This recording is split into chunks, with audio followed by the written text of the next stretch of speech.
I want to congratulate you because you were the first person on national TV when you interviewed Dr. Fauci to raise the issue of the link between his gain-of-function studies and what happened in Wuhan with the COVID pandemic.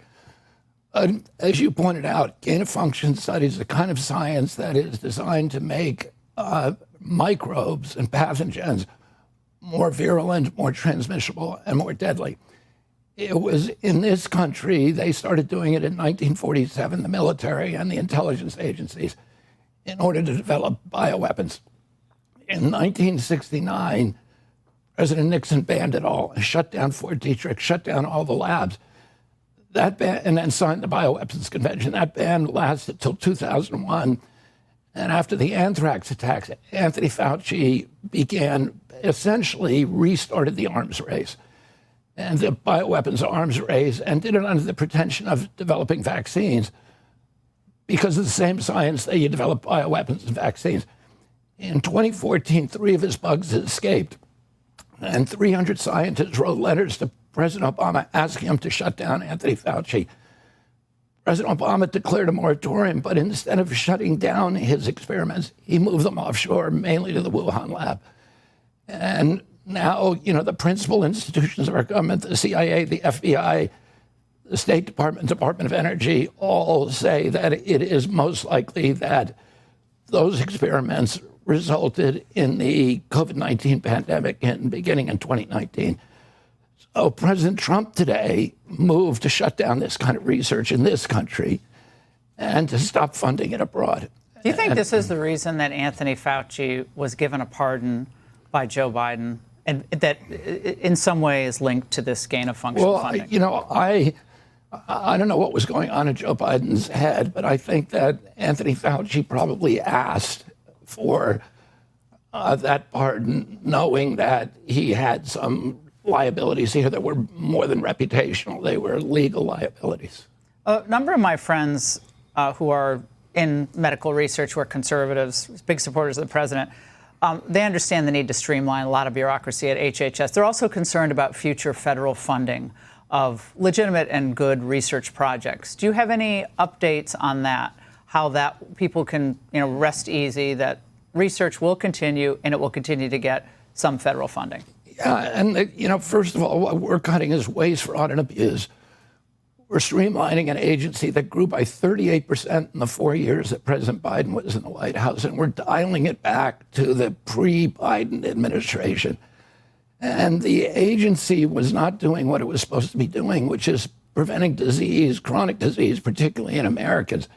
Americans during that period got sicker and sicker and sicker. Oh, and the agency is bloated. When I got there, there were 100 communications departments. There were 40 procurement departments, 40 IT departments, 40 HR departments. And we streamlined the agency. We got rid of the redundancy, and that's how we save that money. We're not getting rid of any critical research, and we're not getting rid of any of the programs that are critical to Americans' health care. And the gender-affirming care, there's a big controversy, obviously, about that. Can you tonight give us any updates about federal monies ever going toward that? I won't even call it medicine with young people. Yeah, we've complied with the executive order and banned all federal money, all HHS money toward gender-affirming research or toward surgeries that are essentially mutilation surgeries. Obamacare, most people feel, has just turned into a complete disaster for the healthcare industry. Are there any potential revisions to Obamacare that will be possible with this narrow majority in Congress? Well, it's hard for me to predict what Congress will do. We're doing a lot of things in HHS right now to make our delivery of that care more efficient. And there's probably about $159 billion worth of fraud that has not been detected. And we are using AI with the help of Elon to actually go out and detect that fraud and to end it. So we're going to be able to, again, streamline the systems that we do have, even if we never get congressional intervention or help. we're going to be able to make the agency much more efficient than it's been in the past. And you think it'll be permanent? These changes ultimately will be permanent? I can't guarantee that. That's hard without Congress. You may have seen this over the weekend. New York Democrats, your old friends, Chuck Schumer and Kristen Gillibrand, blasting what they called a cruel effort to dismantle a 9/11 health program, talking about more cuts from HHS. This is kind of typical. They do this with Trump as well. You're stealing Christmas. You're taking the dolls from the kids and the train sets because of the tariffs. But now it's cuts to those critical programs. Your response to them? They think it President resonates. Trump has not cut the 9/11 program. We took that program and we took a lot of OSHA. And there was also a lot of complaints that we ended OSHA, but we've just consolidated that in a new sub-agency called the Administration for Healthier America. Well, those programs were not terminated as the media has reported, but they've simply been consolidated into a place that makes more sense. Are you surprised about the Democrat Party, kind of where it is today, clearly at a crossroads? I'm obviously surprised because I ran as a Democrat originally. And the Democratic Party that I grew up in does not exist anymore. The party I grew up in was the party of peace. It's now the party of war.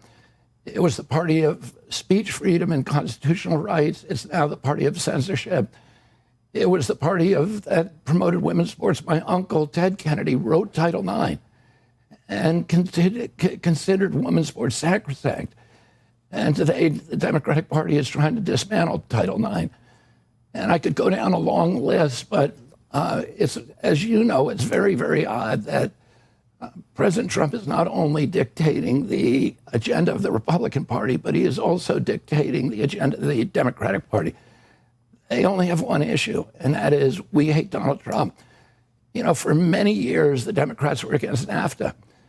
And as soon as President Trump said, I'm against NAFTA, the Democrats became pro-NAFTA. And that is true across the board. So I hope in the future the Democratic Party start working on an agenda to help the middle class, to help the American public. But right now, that's entirely the purview of President Trump's agenda. Well, the Democrats are saying now that you're trying to create a database of autism patients to track them and to watch them. And they're using that as a real inflection point in this very critical debate about why we have so much autism in the United States. Your reaction or response to that charge?